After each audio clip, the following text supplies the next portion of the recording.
Hello everyone and welcome back to another edition of Indie Book Review, where today I am reviewing Swan Song by Robert McCammon. Swan Song. I initially read this book when I was 15. Might have finished it when I was 16, in that area. But I read this book when I was in my mid-teens. And I had considered it to be my favorite book of all time ever since. Recently I got thinking, was Swan Song really that good? Or is this my favorite book due to nostalgia value?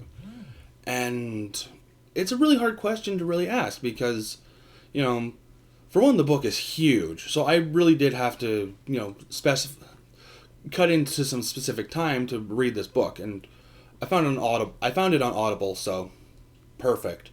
Because I spent a lot of time behind the wheel, so I was able to just listen to the audiobook while I drove. Perfect. That's awesome. So, from there, it has been a matter of, is this book as good as I remember it? Well, let's get into that, shall we? So, first of all, what is Swan Song about? Well, it starts off with the extermination of humanity, pretty much, with the dropping of the atomic bombs. And you follow Swan, Josh, and Sister as they go through their journeys trying to just survive the wastelands. Now, Swan is with Josh pretty much the entirety of the book, like with the exception of their introductions. They meet up pretty early, and it's not until way later in the book that they meet up with Sister.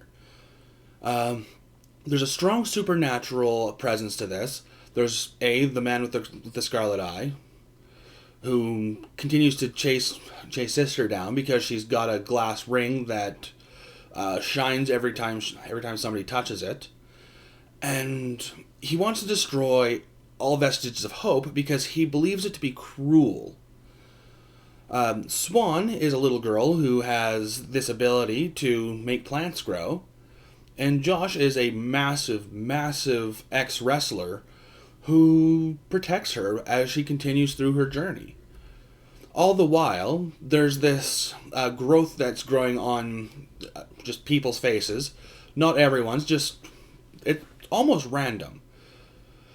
It's growing on their faces, and they don't quite know what's going on with that either until much later on in the book.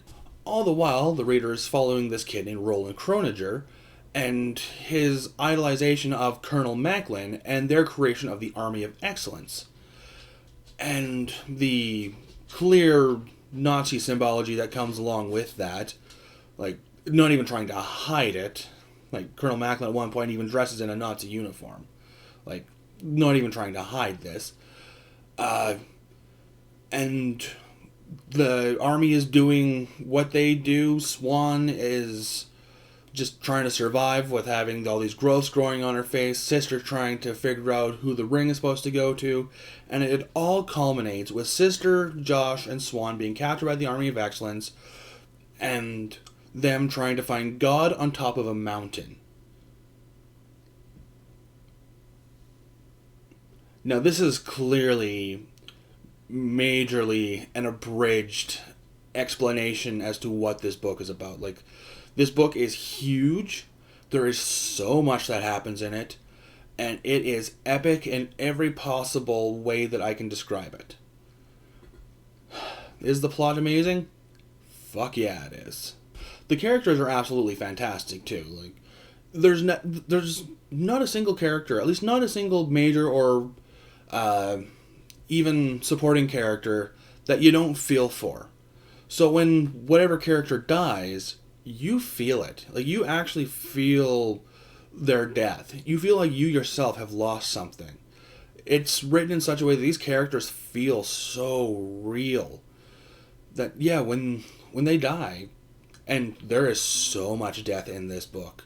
If you are not the sort of person who likes death in books, this is not the book for you. I mean, obviously, this is not the book for you. Nuclear bombs explode. I mean, if that's not a dead giveaway right from the start. But this book, it definitely has a lot of death in it. Especially when it comes down to the Army of Excellence And Sister's Journey. Swan's Journey has a few deaths. It's not until she meets up with other people that the death count around her starts to rise. But yeah, Sister's death count in terms of the people around her, it gets a little high sometimes. But all that's okay because the book is written so well. Like, you really get to know these characters. You really feel what's going on. You can almost experience what these characters are experiencing because it's written as well as it is.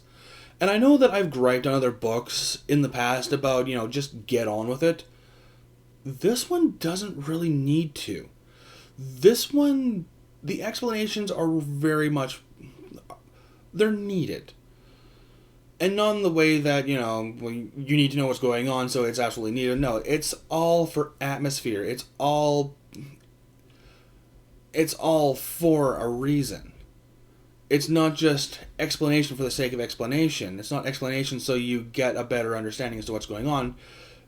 It's because in some cases you really don't know what is important until later on when it comes to the descriptions. Like, there are a lot of times where something is just, described like that and then it's done. But then there are times where he will go into something and he'll really explain it. And it might not be relevant in that chapter or 2 chapters down the road, but eventually that description will matter. And it's fascinating because it just works because of that. And it really comes down to the amount of imagination that goes into this book and the level of research that had to have happened. Like, there's a lot to this book. I don't think I can say that enough. Like, there's a lot to this book. But the amount of research that had to go into it is staggeringly... It's astounding. I can't imagine having to do that much research on a single book and still have it come out as amazing as it did. If you haven't guessed by now, this book is really, really fucking good, and I really, really love it. Is it my favorite book of all time still? Yeah, it is. Swan Song still manages to be my favorite book of all time.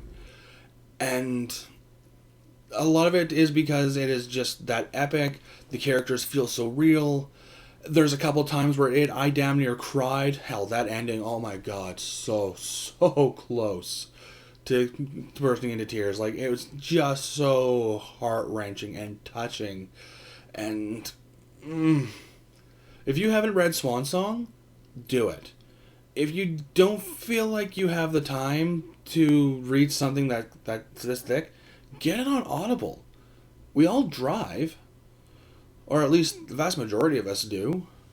Get it on Audible.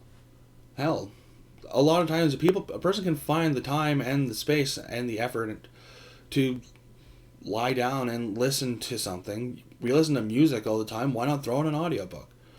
Yeah, it's 36 hours, but it's 36 hours that